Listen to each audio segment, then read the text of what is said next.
భారతదేశంలో రహదారులను అమెరికా రోడ్ల కంటే సుందరంగా తీర్చిదిద్దుతానని కేంద్ర రోడ్డు రవాణా రహదారుల శాఖ మంత్రి నితిన్ గడ్కరీ అన్నారు.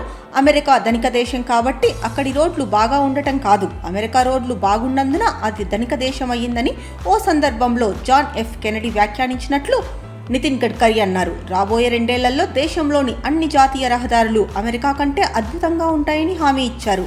కేవలం హామీలు ఇవ్వడమే కాదు, వాటిని నెరవేర్చి తీరుతారని పేర్కొన్నారు. కేంద్రంలో భారతీయ జనతా పార్టీ అధికారంలోకి వచ్చిన తర్వాత జాతీయ రహదారుల బాధ్యతను తనకు అప్పగించారని అన్నారు.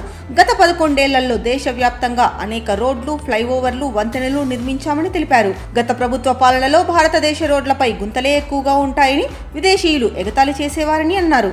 తాము అధికారంలోకి వచ్చినప్పటి నుంచి రహదారులను సుందరంగా తీర్చిదిద్దడానికి పలు చర్యలు చేపడుతున్నామన్నారు. రాబోయే రోజుల్లో రోడ్డు కనెక్టివిటీ పరంగా భారత్ ప్రపంచంలోనే అత్యుత్తమ దేశంగా మారుతుందని అన్నారు. నీరు, విద్యుత్ రవాణా, కమ్యూనికేషన్ ఉన్న చోట పరిశ్రమలు, వ్యాపారాలు పెరుగుతాయని, దీనివల్ల ప్రజల జీవితాలు కూడా మారతాయన్నారు. ఇక మధ్యప్రదేశ్ వేగంగా అభివృద్ధి చెందుతోందని నితిన్ అన్నారు. పరిశ్రమలు, వ్యాపారాలు ఎక్కడ అభివృద్ధి చెందుతాయో అక్కడ ఉపాధి అవకాశాలు పెరుగుతాయని, ఉపాధి ఉన్న చోట పేదరికం, ఆకలి, నిరుద్యోగం మనుగడ సాగించవని పేర్కొన్నారు. రాష్ట్రంలోని జాతీయ రహదారి నెట్వర్క్ ను 2 ఏళ్లలో విదేశాలలోని రోడ్ల కంటే మెరుగ్గా మారుస్తానని అక్కడి ప్రజలకు హామీ ఇచ్చారు. ఇందులో భాగంగా చేపట్టిన 3 లక్షల కోట్ల మౌలిక సదుపాయాల అభివృద్ధి ప్రాజెక్టులు ఏడాదిలోపు పూర్తవుతాయని తెలిపారు. రాష్ట్రంలోని థార్ ప్రాంతంలో 5,800 కోట్ల విలువైన 10 జాతీయ రహదారి ప్రాజెక్టులకు శంకుస్థాపన చేసిన మంత్రి ఈ వ్యాఖ్యలు చేశారు.